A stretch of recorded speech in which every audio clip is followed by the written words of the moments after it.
Hello বন্ধুরা, আসসালামু আলাইকুম। অনেক দিন পরে একটু সদরঘাট ঘুরতে আসলাম। সময়টা ছিল বিকালবেলা, তাই একটা রিক্সা নিয়ে নিলাম। খোলা আকাশের নিচে বিকালবেলায় রিক্সায় ঘুরতে খুবই মজা। আর বাংলাদেশের অন্যতম বাহন হলো রিক্সা। ছোট বড় সব ধরনের মানুষের রিক্সায় চলতে পারে। তো বন্ধুরা, বিকালবেলা আবহাওয়াটা অনেক সুন্দর, আকাশের বুকে ভেসে থাকা মেঘগুলো, এবং আমরা নদীর পাড় দিয়ে যাচ্ছি।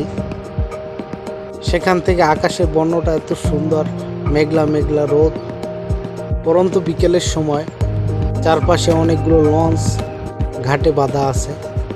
সূর্যটা প্রায় নিভু নিভু অবস্থা, দক্ষিণে বাতাস, এর মধ্য দিয়ে অন্যরকমের একটা প্রশান্তি বিরাজ করে। তো বন্ধুরা, এই পর্যায়ে আমরা সদরঘাটে এসে পৌঁছলাম। রাস্তার মাঝে হাঁটতেছি। অবশ্য কিছু কার্যক্রম ছিল, সে কার্যক্রম শেষ করে আমরা ছুটছি আমাদের পথের দিকে।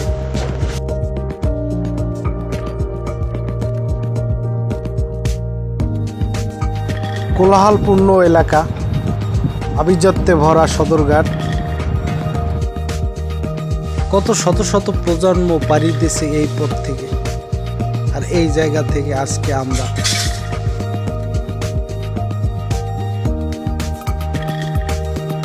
তো বন্ধুরা, আমাদের হাতের কাজ সেরে আমরা এখন রওনা দিচ্ছি আমাদের নিজ গন্তব্যে।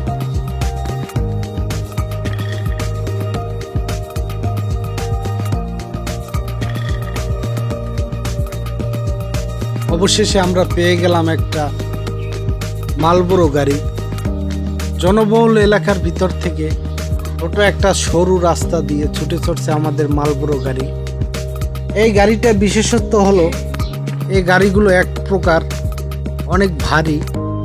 আমার মনে হয় এই গাড়িগুলো যে কোনো রাস্তায় চলাফেরা করতে পারবে। এই গাড়িগুলোর ইঞ্জিনে অনেক শক্তি। বন্ধুরা, সামনে পেয়ে গেলাম একটা ঠেলা গাড়ি। অনেক দিন পর একটা ঠেলা গাড়ি দেখলাম।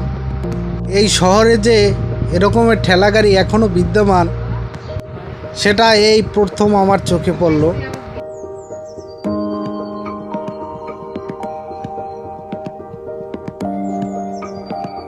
বন্ধুরা, আবারও সেই নদীর পাড় থেকে ছুটে চললাম আমাদের গন্তব্যস্থানে। সুন্দর একটা বিকেল অতিবাহিত হলো, এবং সুন্দর একটা গাড়িতে চড়ে আমরা ভ্রমণ করলাম আজকে বিকেলটা। ভালো থাকবেন, এবং ভিডিওটি দেখার জন্য আপনাদেরকে অসংখ্য ধন্যবাদ। আজ এই পর্যন্ত বিদায় নিচ্ছি মন বিলাসী থেকে। দেখা হবে অন্য কোনো পথের মোড়ে। সবাইকে শুভেচ্ছা ও ভালোবাসা রইল।